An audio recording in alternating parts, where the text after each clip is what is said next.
We will now go to the Republican side. Mr. Blunt, you have Thank you, Mr. Chairman. Mr. Chairman, I have an amendment at the desk. It's amendment number 595A, and it's the amendment that says 20%. Without objection, the amendment will be considered as read. What is he doing? Are we waiting for the amendment to be distributed, Chairman? Let's see. It looks like there's some question of whether it's there. This is not an en bloc amendment, correct? Apparently, we offered that, and I think it's not en bloc. It's just one amendment.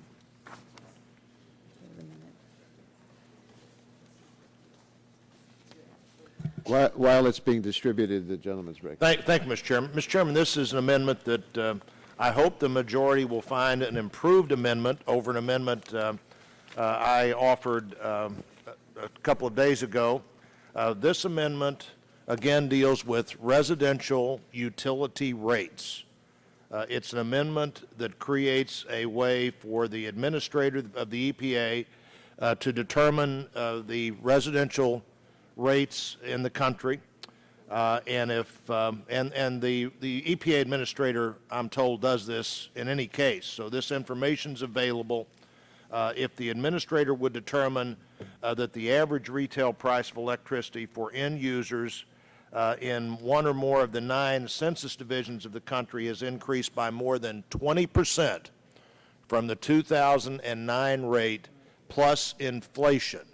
So you get the 2009 rate, you get inflation, and then you'd get up to 20% before this amendment would have impact.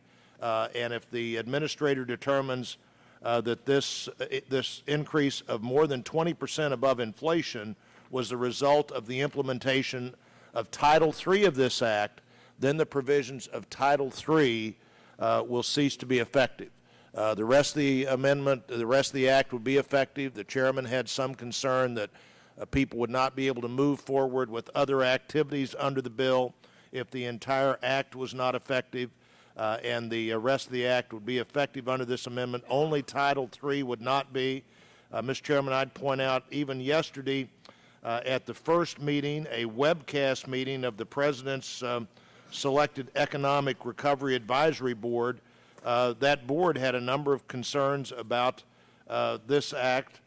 Martin Feldstein from Harvard told the President that the cost per capita of this act could range from $400 to $1,500 per person in additional annual expenses. Now, for a family of the average family in the country is, I think, 2.56.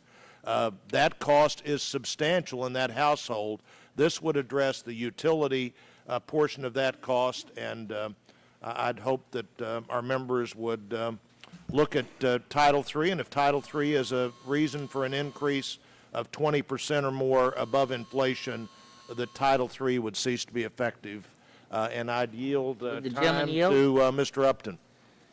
Well, thank you, my friend from Missouri. I just want to say this would almost be a Gore amendment, and that when the Vice President was here, he said that I think that rates wouldn't go up more than a postage stamp. Well, we're insisting that it be 20% nationally. I know some states, particularly those with a heavy reliance on coal. I looked to Indiana, I looked to Ohio, I looked to Michigan, I looked at much of the Midwest, where coal generates as much as 90% of our electricity, and some of those utilities have talked about a 40 or 50% increase in rates, but this is a 20% national rate, just as a safeguard to make sure, in fact, that this bill doesn't gouge consumers. And so I think it's a worthwhile amendment. I think we picked up some Democratic support on a couple days ago when you had a lower percentage. I would like to think that we might be able to get this, knowing that it's 20% in essence plus inflation over that 09 rate, and I look forward to the vote, and I yield back. Mr. Chairman, I'd yield some time to Ms. Blackburn from Tennessee. I thank the gentleman for yielding, and I thank him for this amendment. I do support the amendment. I would just like to point out in Tennessee what we are looking at. Our residential usage is expected to go up 42% under this legislation. That would be a $612 increase for our residences. Our commercial rates, we expect to see that be about a $2,500 per year increase for our commercial users. Our industrial users are looking at a $36,000 increase. And that is because of the expectation of a 42% increase in those rates. And both the rate and what you are paying matters. I applaud the gentleman. This would stop this at 20%. That would cut the increase in half for what is expected. I thank him, I support it, and I yield back. Mr. Chairman, I'd yield back the remaining. Gentleman yields back the time. The chair would speak in opposition very, very briefly. We've had this debate and this issue over and over again. It's pretty much the same as what Mr. Blunt offered to Title I, except it's almost word for word, but there are some minor changes. The bill still directly protects consumers from increases by allocating 39% of allowances to be returned to consumers via local distribution companies. And what consumers care about are the bills and not the rates. This provision would strike as a result of 20% increase that the provisions of Title III would cease to be effective. It's not a reasonable, in my view, way to respond to that kind of a circumstance. And I would hope that we would oppose this as we've done similar amendments that have been offered in the last couple of days. And I yield to Mr. Butterfield. Thank you very much, Mr. Chairman. I rise in opposition to this amendment. Mr. Chairman, there's no one on this committee who's more concerned about the potential for rate increases for our ratepayers, but this is not the way to address the problem. I am very concerned about this potential. I've expressed that publicly and privately. The chairman has reached a very good compromise whereby many of the LDCs, all of the LDCs will get free allowances that will pass through to the ratepayers, and I think that's a good way of dealing with it. It will offset the economic impact and the potential for rate increases. If that doesn't happen, then we can come back and revisit it, but to suspend the provisions of Title III would not be the way to go. I oppose the amendment.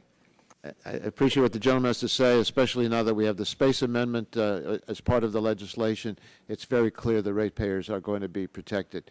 I'd like to proceed to a vote. I understand that Republicans would like a roll call vote. Let's call the roll, and I hope we can complete it before members have to leave. But as your name is called, if there's no objection, people can leave. And if all members haven't had a chance to vote, after the roll, we'll keep the roll open for members to come after the votes on the floor. Mr. Waxman? No. Mr. Waxman votes no.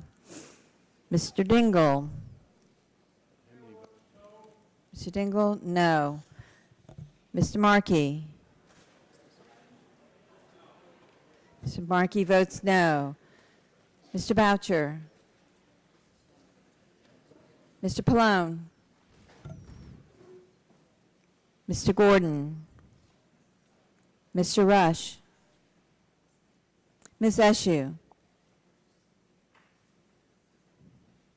Mr. Stupak? Mr. Stupak votes no. Mr. Engel? Mr. Green? Mr. Green votes no.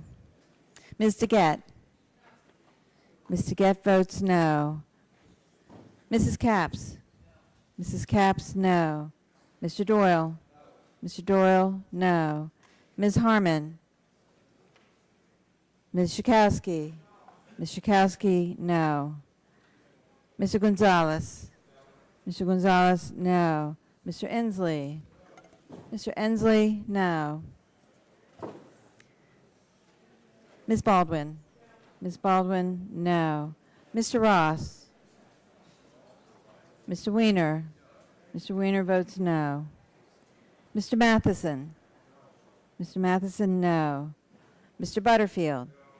Mr. Butterfield, no. Mr. Melanson? Mr. Melanson, no. Mr. Barrow? Mr. Barrow votes no. Mr. Hill? Mr. Hill, no. Ms. Matsui? Ms. Matsui, no. Mrs. Christensen?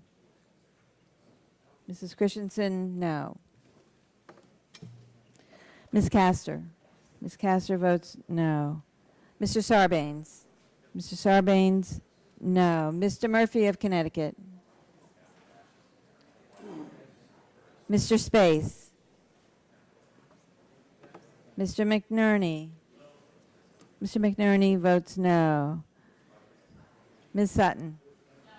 Ms. Sutton, no. Mr. Braley? Mr. Braley, no. Mr. Welch? No. Mr. Welch, no. Mr. Barton? Mr. Barton votes aye. Mr. Hall? Mr. Hall, aye. Mr. Upton? Mr. Upton, aye. Mr. Stearns? Mr. Deal? Mr. Deal, aye. I like you guys. Mr. Whitfield? You treat me nice. Mr. Whitfield, aye. Mr. Shimkus? Mr. Shimkus, aye. Mr. Shattuck? Mr. Shattuck, aye. Mr. Blunt? Mr. Blunt? Mr. Blunt, aye. Mr. Boyer? Mr. Boyer votes aye. Mr. Rodanovich? Mr. Rodanovich, aye. Mr. Pitts? Mr. Pitts votes aye. Ms. Bono Mack? Ms. Bono Mack, aye. Mr. Walden? Mr. Walden, aye. Mr. Terry?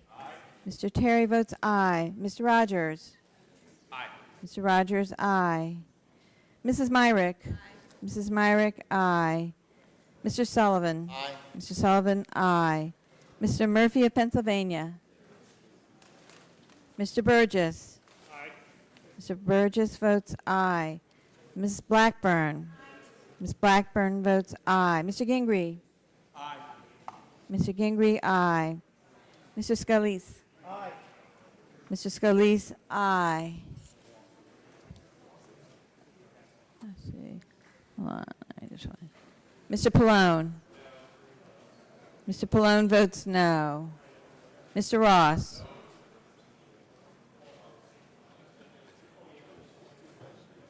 Mr. Ross votes no. Mr. Murphy? Mr. Murphy votes no. Any other? After all members have Ms. Eshoo. responded to this call, Ms. the roll Eshoo will be votes held no. open, and we will return promptly after the last of the 3 votes on the House floor. It's